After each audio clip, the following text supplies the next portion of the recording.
The first time Amelia saw him, she thought he was just another tired traveler. He sat quietly at the far end of the hotel cafe, his coffee untouched, eyes distant, as if lost in a world only he could see. His clothes were simple, worn jeans, an old navy sweater, and his salt and pepper hair was slightly disheveled. There was nothing about him that hinted at wealth or power. To her, he was just another lonely man who had no one waiting for him. Amelia had been working at the front desk of the Rosewood Inn for 3 years. It wasn't the most glamorous job, but it paid the bills and helped her care for her younger brother, Noah, who was still in school.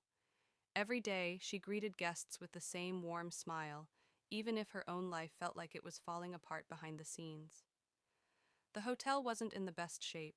It was old, the carpets worn, and the management seemed uninterested in renovations. But Amelia took pride in making guests feel welcome, even when the circumstances were less than perfect. The man, who signed in as Daniel, became a regular. He always stayed in room 305, a corner room with a view of the city lights. Sometimes he'd come down to the lobby late at night, sitting quietly as Amelia worked through paperwork. They'd make small talk, weather, news, the best local diner, but he never shared much about himself. What stood out to Amelia was how intently he listened to her. When she mentioned Noah's upcoming school trip, he asked about it weeks later, remembering every detail. But Daniel wasn't just quiet, he seemed sad. There was a heaviness about him, like he was carrying something he couldn't set down.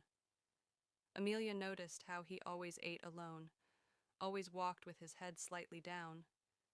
She wondered if he had lost someone. In truth, Amelia understood loneliness all too well. Their conversations grew warmer, sprinkled with laughter. She even started saving him a fresh cup of coffee when she saw him coming down the hallway in the mornings. Then, trouble hit. One rainy Thursday, the hotel's regional manager visited unexpectedly, scolding Amelia for spending too much time chatting with guests instead of focusing on productivity. She was warned that if customer satisfaction ratings didn't improve, layoffs would follow. That same week, the heating system in several rooms broke down, and frustrated guests complained loudly.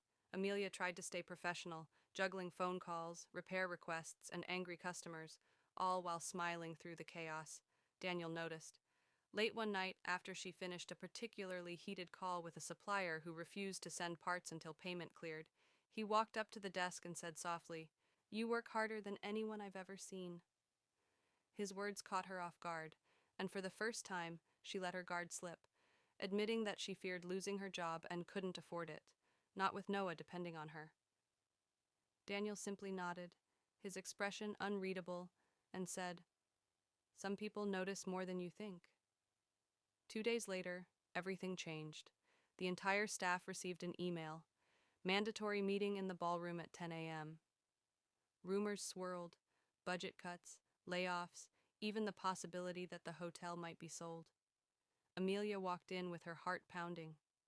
To her shock, Daniel was standing at the front of the room, not in jeans and a sweater this time, but in a sharp suit. The manager introduced him as Daniel Whitmore, owner of the Rosewood Inn and several other properties across the country. Amelia's jaw nearly dropped. He wasn't just a guest. He owned the entire hotel. Daniel looked directly at her as he began to speak.